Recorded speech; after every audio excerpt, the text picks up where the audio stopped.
নমস্কাৰ কি খবৰ মই নিৰঞ্জন বৰা মোৰ ইউটিউব চেনেল নিৰঞ্জন বৰালৈ আপোনালোক সকলোকে পুনৰবাৰ স্বাগতম জনাইছোঁ। অসম চৰকাৰৰ চাকৰি দুটাকৈ বিভাগত আমাৰ অসমতে চাকৰি মুকলি হৈছে। প্ৰথমটো হৈছে গুৱাহাটী হাইকোৰ্টৰ ফালৰ পৰা আহিছে এখিনি ভেকেঞ্চি আৰু আনটো হৈছে সয়েল কনজাৰভেশ্যন যিটো ফৰেষ্টৰ ৰেঞ্জাৰ টাইপৰ পোষ্ট হয়। তাত ফিজিকেল টেষ্টো হ'ব, ৰানিং হ'ব, হাইট চেজ কিমান লাগিব, সিলেকশ্যন প্ৰচেছ কেনেকুৱা, কোৱালিফিকেশ্যন কিমান লাগিব, দুইটা পোষ্টতে সকলোখিনি কথা ক'ম। ভিডিঅ'টো অকণমান দীঘলীয়া হ'ব পাৰে, শেষলৈকে চাব। আৰু মোৰ ভিডিঅ'টো আৰম্ভ কৰাৰ আগতে এটা ৰিকুৱেষ্ট কৰিছোঁ, আপোনালোকে যদি মোৰ ইউটিউব চেনেলটো এতিয়ালৈ ছাবস্ক্ৰাইব কৰি ৰাখিছে তেন্তে বহুত ধন্যবাদ। আৰু যদি ছাবস্ক্ৰাইব কৰি ৰখা নাই তেন্তে ছাবস্ক্ৰাইব কৰি কাষতে যিটো বেল আইকন আছে ন, বেল আইকনটো প্ৰেছ কৰি অল কৰি ৰাখিব। তেতিয়াই মই এনেধৰণৰ যিকোনো চাকৰি ৰিলেটেড ভিডিঅ' আগবঢ়ালেই প্ৰতিটো ভিডিঅ' নটিফিকেশ্যন পাব আৰু কণ্টিনিউ ভিডিঅ'খিনি চাই আপুনি আগন্তুক দিনত যদি চৰকাৰী চাকৰি এটা লোৱাৰ লক্ষ্য উদ্দেশ্য বা সপোন পুহি ৰাখিছে তেন্তে সপোনটো দিঠক কৰিব পাৰিব। আৰু ভিডিঅ'টো অকণমান শ্বেয়াৰ কৰি দিব সকলোৱে সুবিধা হোৱাক। আহক এতিয়া ভিডিঅ'টো আৰম্ভ কৰোঁ। প্ৰথমটো পোষ্ট হৈছে গুৱাহাটী হাইকোৰ্টৰ ফালৰ পৰা আহিছে এইখিনি পোষ্ট। তাৰপৰা এডভাৰটাইজমেণ্টটো আপোনালোকৰ ডেটটো যদি চাই 2 জুলাই 2025 তাৰিখে আহিছে। ডেছক্ৰিপশ্যন আপুনি অনলাইন এপ্লাইটো ষ্টাৰ্ট হ'ব আপোনালোকৰ 15 তাৰিখ 7 মাহ 2025 মানে জুলাই মাহৰ 15 তাৰিখৰ পৰা এপ্লাই ষ্টাৰ্ট হ'ব আৰু লাষ্ট ডেটটো 31 জুলাইলৈকে ৰাখিছে। আৰু যিহেতু পে'মেণ্ট কাটিব লাগিব এই পোষ্টখিনিত আপোনালোকৰ পে'মেণ্টটো 5 তাৰিখ 8 মাহ আগষ্ট মাহৰ 5 তাৰিখলৈকে আপোনালোকৰ পে'মেণ্ট কাটি থাকিব পাৰিব। আৰু এপ্লিকেশ্যন ফিজটো যদি চাই লয় SC ST যদি হয় তেন্তে 250 টকা এপ্লিকেশ্যন ফিজ কাটিব লাগিব। আৰু অল আদাৰ OBC EWS জেনেৰেল হ'লে 500 টকা আপোনালোকে এপ্লিকেশ্যন ফিজ কাটিব লাগিব। তাৰপিছত পে' স্কেলটো যদি চাই 14,000ৰ পৰা 70,000 টকালৈকে পে' স্কেল পাব। এইটো বেছিক আদাৰ এলাউন্স আৰু গেট পে' থাকিব 6,200 টকা আৰু আদাৰ এলাউন্স মিলাই আপুনি ভাল চেলাৰী এটা পাবলৈ সক্ষম হ'ব। এতিয়া পোষ্ট যদি চাই লয় পোষ্টটো আমি টোটেলটো পিছত চাম, কোনটো ডিষ্ট্ৰিক্টত কিমানটা পোষ্ট আছে এইখিনি চাই লওঁ। বজালী ডিষ্ট্ৰিক্টত আছে 9টা, বাক্সাত 2টা আৰু UR SC ST OBC PWD কোনটো কাষ্টৰ কিমান আছে সেইটো আপোনালোকে নিজে চাই ল'ব। মই কৈ গৈছোঁ মূল পোষ্টকেইটা টোটেলকেইটা প্ৰতিখন ডিষ্ট্ৰিক্টত যিহেতু পোষ্ট আছে। বজালীত 9টা, বাক্সাত 2টা, বৰপেটা 8টা, বিশ্বনাথত 12টা, বঙাইগাঁৱত 4টা, কাছাৰত 9টা, চৰাইদেউত 25টা, ইয়াতে বেছি পোষ্ট আছে অকণমান। চিৰাঙত 5টা পোষ্ট আছে, দৰঙত আছে 16টা, ধেমাজিত 6টা, ধুবুৰীত 13টা, ডিব্ৰুগড়ত 8টা, ডিমা হাছাও 11টা, গোৱালপাৰাত 4টা, গোলাঘাটত 13টা, হাইলাকান্দিত 9টা আছে, হোজাইত 13টা, যোৰহাটত 15টা, কামৰূপ মেট্ৰ'ত আছে 22টা, কামৰূপ আমিনগাঁৱত আছে 10টা, কাৰ্বি আংলঙত 12টা, কোকৰাঝাৰত 9টা, লখিমপুৰত 8টা, মাজুলীত 6টা, মৰিগাঁৱত 14টা, নগাঁৱত 11টা, নলবাৰীত 10টা, শিৱসাগৰত 3টা, আমাৰ শিৱসাগৰতো পোষ্ট আছে। আপোনাৰ শোণিতপুৰত 16টা, চাউথ চলমুৰত 26টা, ইয়াতে বেছি পোষ্ট আছে। চাউথ চলমুৰা মানকাছাত তাৰপৰা শ্ৰীভূমিত আছে 12টা, তিনিচুকীয়াত 15টা, ওদালগুৰিত 5টা আৰু ৱেষ্ট কাৰ্বি আংলঙত টোটেল পোষ্ট আছে 6টা। আপুনি টোটেল যদি পোষ্ট চাই 367টা টোটেল পোষ্ট আছে।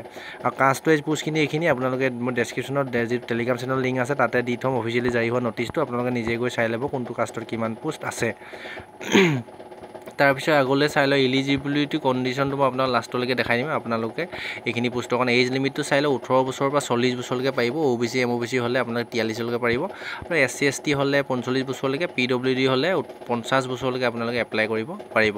প্ৰথমতে যিহেতু কমন ৰাইট এণ্ড টেষ্ট হ'ব আপোনালোকৰ 120 মাৰ্কৰ 0.25 km নিগেটিভ মাৰ্কিং থাকিব। তাৰপিছত কম্পিউটাৰ স্কিল টেষ্ট হ'ব 35 মাৰ্কৰ। তাৰপিছতে আপোনালোকৰ মেৰিট বনিব, ডকুমেণ্ট ভেৰিফিকেশ্যন হ'ব, সেইমতে আপোনালোকৰ চিলেকশ্যনটো পাবলৈ সক্ষম হ'ব। এতিয়া কোৱালিফিকেশ্যনটো শেষত কৈ দিছোঁ এই পোষ্টখিনিৰ কাৰণে। আপোনালোকে যিখিনি গুৱাহাটী হাইকোৰ্টৰ ফালৰ পৰা পোষ্ট আহিছে তাত যদি চাই candidate must be graduated in any stream from UGC recognize university, মানে আপোনালোকে যিকোনো এটা ষ্ট্ৰীমৰ পৰা গ্ৰেজুৱেশ্যন BA হওক, BSc হওক, BCom হওক, যদি গ্ৰেজুৱেশ্যন কমপ্লিট কৰি থৈছে তেন্তে এইখিনি পোষ্টত এপ্লাই কৰিব পাৰিব। আৰু লগতে এটা কণ্ডিশ্যন ৰাখিছে process certificate computer knowledge of minimum 3 month direction, মানে আপোনালোকৰ 3 মহীয়া হ'লেও কম্পিউটাৰ চাৰ্টিফিকেট এখন কিন্তু থাকিব লাগিব, মানে কম্পিউটাৰ আপোনাৰ সাময়িক জ্ঞানটো থাকিব লাগিব, এলিজিবল হয়। আৰু দিছে the candidate shawl have knowledge of official language of the state of Assam, মানে অসমৰ যিহেতু পোষ্ট হয় ন সেইকাৰণে অসমীয়াটো জানিব লাগিব, এইটো বাধ্যতামূলক। আৰু লগতে কৈছে candidate most have valid employment exchange registration number of the state of Assam, মানে আপোনালোকৰ আমাৰ অসমৰ যিটো এক্সচেঞ্জ অফিচৰ নাম ভৰাই থোৱা থাকে ন সেইটো আপোনালোকৰ থাকিব লাগিব বুলি কৈছে। এমপ্লয়মেণ্ট এক্সচেঞ্জৰ ৰেজিষ্টাৰ হৈ থাকিব লাগিব। আৰু পোষ্টটোৰ নাম হৈছে জুনিয়ৰ এডমিনিষ্ট্ৰেটিভ এছিষ্টেণ্ট হয়। এইখিনি গুৱাহাটী হাইকোৰ্টৰ পোষ্ট হয়। এইখিনিয়ে ডিটেইল যিহেতু 15 তাৰিখৰ পৰা এপ্লাই হ'ব। যিদিনা এপ্লাই ষ্টাৰ্ট হয় আৰু এটা ভিডিঅ' বনাই দিম মই, যিদিনা আপোনালোকক মনত পেলাবৰ বাবে চেনেলটো ছাবস্ক্ৰাইব কৰি বেল আইকনটো প্ৰেছ কৰি অল কৰি ৰাখিব। এইখনে ফুল এডভাৰটাইজমেণ্টখন গোটেইখিনি কথা কৈ দিলোঁ। আপোনালোকে ডেছক্ৰিপশ্যনত যিটো হোৱাটছআপ গ্ৰুপৰ লিংক আছে তাতো জইন হৈ আপুনি নটিচখন ল'ব পাৰে, নাইবা ডেছক্ৰিপশ্যনত যিটো আপোনালোকৰ টেলিগ্ৰাম চেনেলৰ লিংক আছে তাতে দি থ'ম, তাৰ পৰা গৈ আপোনালোকে নিজে চাই ল'বগৈ পাৰিব। এইটো অনলাইন মাধ্যমত এপ্লাই কৰিব লাগিব। এতিয়া ইয়াৰ পিছতে আমি আনখন চাই লওঁ আহক, যিখিনি ছইল কনজাৰ্ভেশ্যনৰ ফালৰ পৰা আহিছে ফৰেষ্টৰ ৰেঞ্জাৰ টাইপৰ পোষ্ট হয়, সেইখিনি পোষ্টখিনি চাই লওঁ। এইটো মই যিহেতু নটিচটো ইয়াতে ডাউনলোড কৰি থৈছোঁ, ডাইৰেক্ট দেখিছে এইখন অসম লোকসেৱা APSC যিহেতু এইখিনি পোষ্টটো কণ্ডাক্ট কৰিছে, আপোনালোকৰ ফৰেষ্টৰ ৰেঞ্জাৰ টাইপৰ পোষ্ট হয়। ইয়াত যদি চাই এডভাৰটাইজমেণ্টটো আহিছে 4 জুলাই 2025 আহিছে। তাৰপৰা name of the post soil conservation ranger under soil conservation department, মানে প্ৰায় 16টা পোষ্ট টোটেল পোষ্ট আছে APSC আণ্ডাৰত। ইয়াত যদি চাই টোটেল পোষ্ট যদি চাই আপোনাৰ 16টা আছে। ইয়াত যদি চাই অ'পেন কেটেগৰী URত 9টা আৰু RFW যিটো কেটেগৰী থাকে তাত 3টা, তাৰপিছত OBC MOBC এটাই আছে, RFW নাই। তাৰপৰা ৰিজাৰ্ভেশ্যন SCত আছে 3টা, RFWত এটা, তাৰপিছত ST প্লেইনত 2টা আছে, RFWত এটা আছে, টোটেল এটা আছে। তাৰপৰা ST হিলছত এটাই পোষ্ট আছে, RFW নাই, টোটেল 16টা, আৰু RFW গ্ৰেণ্ড টোটেল মিলাই মেলি 16টা আৰু এক্সট্ৰাকৈ 5টা পোষ্ট আছে, আৰু PWDৰ কাৰণে এটা পোষ্ট আছে, এক্স চাৰ্ভিচমেনত পোষ্ট নাই। ইয়াত যদি পে স্কেলটো চাই আপোনাৰ 22,000ৰ পৰা 97,000 টকা, যথেষ্ট ভাল চেলাৰী এটা পাব। এইটো যিহেতু ৰেঞ্জাৰ টাইপৰ পোষ্ট হয়, ইয়াতে আপোনালোকৰ গেট পে'টো থাকিব 9,700 টকা, পে বেণ্ড 3 লেভেলত আপোনালোকৰ অনুষ্ঠিত পাবলৈ সক্ষম হ'ব। ইলিজিবিলিটি ক্ৰাইটেৰিয়াটো মই পিছলৈ ক'মগৈ। ইয়াত যিহেতু 3টা এক্সাম হ'ব, এক্সাম 4খন পেপাৰ হ'ব। প্ৰথমখন জেনেৰেল নলেজৰ 100 মাৰ্কৰ থাকিব, 2 ঘণ্টা থাকিব। তাত 0.25কে আপোনালোকৰ নিগেটিভ মাৰ্কিং থাকিব, আৰু OMR বেছ 4টা এনচাৰ থাকিব, তাৰ শুদ্ধ উত্তৰটো আপুনি বাছি উলিয়াব লাগিব। 2 নম্বৰ পেপাৰখন হ'ল পেপাৰ জেনেৰেল ইংলিছৰ হ'ব 3 ঘণ্টা হ'ব। ইয়াত এছে ৰাইটিং হ'ব, পেছেজ ৰাইটিং হ'ব, গ্ৰেজুৱেট লেভেলৰ ইয়াত নিগেটিভ মাৰ্কিং নাথাকে। তাৰপিছত আপোনালোকৰ অপশ্যনেল ছাবজেক্ট, আপুনি অপশ্যনেল ছাবজেক্টৰ 2 ঘণ্টা হ'ব, OMR বেছ মাল্টিপুল চইচ কুৱেশ্যন হ'ব, মানে শুদ্ধ উত্তৰ বাছি উলিয়া 0.25কে নিগেটিভ মাৰ্কিং থাকিব, গ্ৰেজুৱেশ্যন লেভেলত হ'ব। তাৰপৰা 4 নম্বৰ পেপাৰখনো অপশ্যনেল টাইপৰ, মই এইটো বুজাই দিম লাষ্টলৈ। 2 ঘণ্টা সময় থাকিব, OMR বেছ 0.25কে নিগেটিভ মাৰ্কিং থাকিব, মানে গ্ৰেজুৱেটেড লেভেলৰ হ'ব। ইয়াত এইকেইটা দিছে অপশ্যনেল ছাবজেক্টকেইটা দিছে agriculture, engineering or horticulture, botany, chemistry, physics, geology, forestry, environment science and civil engineer. তাৰ ওপৰত যিকোনো 2খন পেপাৰ আপুনি চইচ কৰিব পাৰিব, মানে এই পৰা এইচলৈকে যিকোনো 2টা বিভাগত আপুনি 3 আৰু 4 নম্বৰ পেপাৰটো আপোনালোকে যিটোকে সুবিধা হয়, যিটোৱে ভাল পায় আপুনি সেইটোতে দিব পাৰিব। আৰু ইয়াত হাইট চেষ্ট লাগিব, যিহেতু এক্সাম পাছ কৰাৰ পিছতে ফিজিকেল টেষ্ট হ'ব, আপোনালোকে হাইটটো চাই লওক। ল'ৰা যদি হয় তেন্তে 155 চেণ্টিমিটাৰ হাইট লাগিব, আৰু ছোৱালী যদি হয় আপুনি 145 চেণ্টিমিটাৰ 145 চেণ্টিমিটাৰ হাইট লাগিব। আৰু চেষ্টখন যদি চাই ল'ৰা হ'লে 84 চেণ্টিমিটাৰ নৰ্মেল হ'ব লাগিব, 5 চেণ্টিমিটাৰ ফুলাই আপোনালোকৰ 89 চেণ্টিমিটাৰ হ'বগৈ লাগিব। ছোৱালীও চেষ্ট লাগিব 79 চেণ্টিমিটাৰ নৰ্মেল লাগিব, এইখিনি যিহেতু ফৰেষ্টৰ ৰেঞ্জাৰৰ পোষ্ট হয়। আপোনালোকৰ 5 চেণ্টিমিটাৰ ইয়াতো ফুলাব পাৰিব লাগিব। আপোনালোকৰ 79ৰ পৰা 84 চেণ্টিমিটাৰ আপোনাৰ চেষ্ট হ'বগৈ লাগিব ছোৱালী। আৰু ৰানিংটো কিমান কৰিব লাগিব বা খোজকঢ়াটো কিমান কৰিব লাগিব আপোনালোকে চাই লওক। Candidate shall qualify a physical test of, ইয়াত কৈছে আপোনাৰ ভি নম্বৰ অপশ্যনটো candidate shall be qualify a physical test. আপোনালোকৰ ফিজিকেল টেষ্ট যিহেতু হ'ব, হাইট চেষ্টখিনি গম পালে। তাৰপৰা ৰানিং কৰিব লাগিব বা খোজকাঢ়িব লাগিব আপোনালোকে 25 কিলোমিটাৰ ৱৰ্কিং for male candidate in 4 hours, মানে 25 কিলোমিটাৰ দৌৰি যায়, খোজকাঢ়ি যায়, আপোনালোকৰ কথা নিজৰ লগত কথা, কিন্তু 4 ঘণ্টাত আপোনালোকে কমপ্লিট কৰিব লাগিব। তাৰপৰা ছোৱালী হ'লে 16 কিলোমিটাৰ খোজকাঢ়ি যায়, দৌৰি যায়, আপোনালোকৰ লগত কথা, কিন্তু 4 ঘণ্টাত 16 কিলোমিটাৰ আপোনালোকে কমপ্লিট কৰিব লাগিব। ল'ৰা ছোৱালী এইখিনিয়ে ৰানিং বা ফিজিকেল টেষ্ট হ'ব। তাৰপিছতে যদি চাই এই candidate produce good character from the following, মানে আপোনালোকৰ এইখিনি আপোনালোকৰ এডুকেশ্যন কোৱালিফিকেশ্যন বা হেৰিয়াত আপোনালোকৰ কলেজত বা বিভাগত আপোনাৰ স্বভাৱ চৰিত্ৰ ভাল হ'ব লাগিব, এইখিনিয়ে কৈছে। আৰু বয়সটো যদি চাই 21 বছৰৰ পৰা 38 বছৰলৈকে এপ্লাই কৰিব পাৰিব, আৰু ডেটটো আপোনালোকে কেলকুলেট কৰিব 1 জানুৱাৰী 2025 ভিতৰত আপোনাৰ 21 বছৰ হ'ব লাগিব, মেক্সিমাম আপোনালোকৰ 38 বছৰলৈকে হ'ব লাগিব বয়সটো।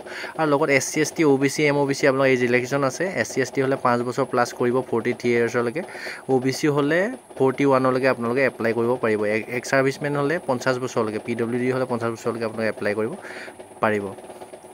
তাৰপিছতে ইয়াতে যিহেতু এপ্লাই ডেটটো মই কৈ দিছোঁ, আপোনালোকে চাই লওক। এই এপ্লাইটো ষ্টাৰ্ট হ'ব আপোনালোকৰ 9 তাৰিখ 7 মাহ 2025, জুলাই মাহৰ 9 তাৰিখৰ পৰা এপ্লাইটো ষ্টাৰ্ট হ'ব।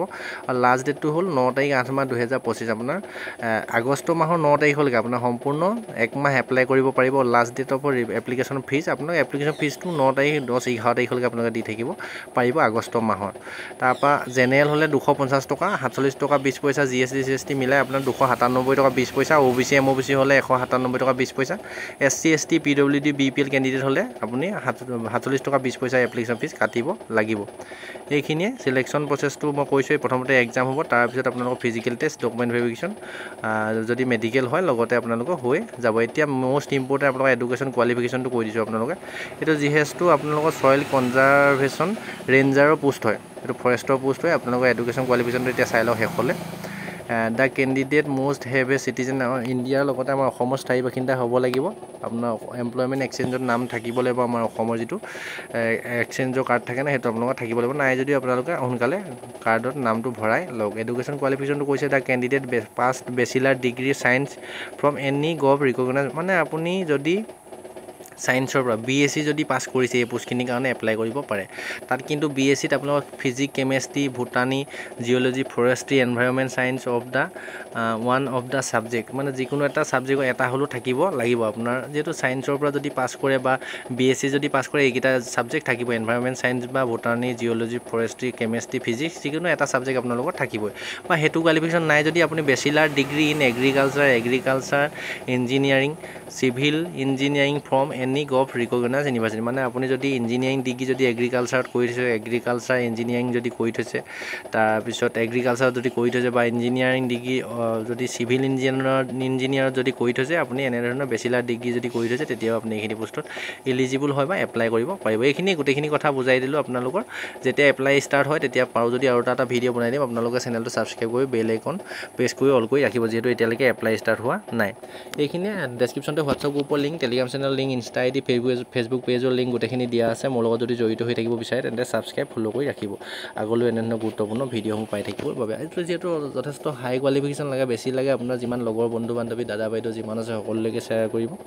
যিসকলে এনেধৰণৰ কোৱালিফিকেশ্যন আছে তেওঁলোকে এইখিনি পোষ্টত এপ্লাই কৰি চাকৰিটো ইণ্টাৰভিউ দিব পাৰিব। যদি কপালত আছে বা যদি পাছ কৰে মেৰিট লিষ্টত নাম আহিলে চাকৰি পাবলৈ সক্ষম হ'ব। আজিৰ ভিডিঅ'টোৰ পৰা ইমানতে বিদায় লৈছোঁ। নেক্সট আকৌ অন্য এটা অতি গুৰুত্বপূৰ্ণ ভিডিঅ' এটা আপোনালোকক লগ পোৱাৰ প্ৰতিশ্ৰুতিৰে ধন্যবাদ।